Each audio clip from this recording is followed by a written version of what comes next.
Hello everyone, আসসালামু আলাইকুম। আশা করি সবাই ভালো আছেন। আলহামদুলিল্লাহ, আমিও আপনাদের দোয়া ও ভালোবাসায় অনেক অনেক ভালো আছি। আজকে আমি আপনাদের সামনে নতুন আরেকটি ব্লগ ভিডিও নিয়ে হাজির হলাম। দেখো, এই সকালবেলায় আমরা সংসারের কাজ বাজ করে থাকি, এর মধ্যে আরো নানান কাজ কিন্তু এসে পড়ে। মেয়েদের কাজের কোনো শেষও নেই, আর মেয়েদের কাজের কোনো নামও হয় না। এই যে দেখো, সকালবেলা উঠে সকালের কাজ গুছিয়ে তারপরে খাওয়া দাওয়া শেষ করে বাচ্চাদের স্কুলে পাঠিয়ে এখন তোমাদের ভাইয়ে সেখান থেকে এসে বাজার নিয়ে এসেছে।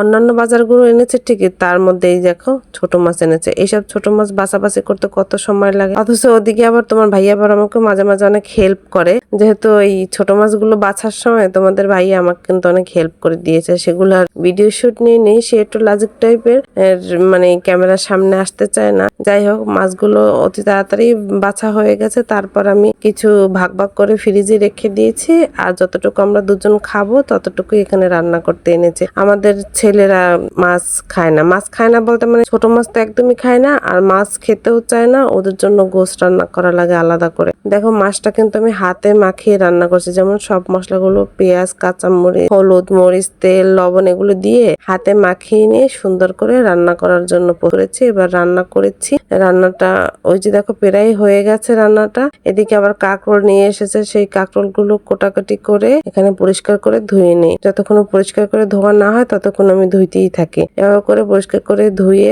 তারপরে কিন্তু আমি এটা আবার রান্নার জন্য চলে যাব। এই যে দেখো, বারবার ধুইছি, ধুইতে আবার একটু পানি দিয়ে রাখবো। আবার ধোয়ার সময় অনেকক্ষণ পানি দিয়ে ভিজিয়ে রাখে, ময়লাটা থাকলে বের হয়ে যায়। এবার কড়াইতে পেস্ট দিয়ে দেব, তেল দিয়ে দেব, মরিচ, হলুদ, লবণ সবকিছু পরিমাণ মতো দিয়ে কাটা তরকারিটা এটার ভিতর দিয়ে নাড়াচাড়া দিয়ে দেব। তারপরে কতক্ষণ সুন্দর করে কষাবো। তরকারিটা যত কষানো হয় ততই ভালো হয়। মাছের মশলাটা কষাই, কিন্তু যেমন গোশত কষালে ভালো করে কষাইলে অনেক ভালো লাগে।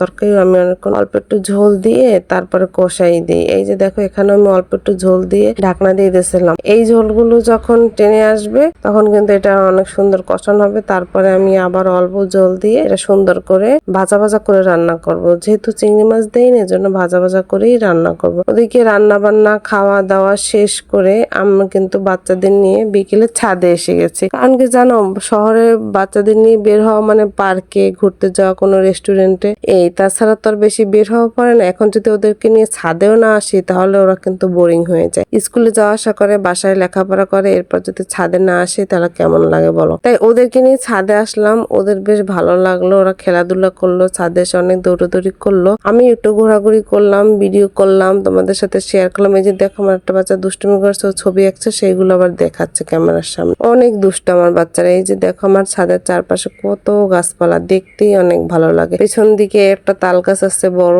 আম গাছ আছে, নারকেল গাছ আছে, আরো অনেক গাছ আছে।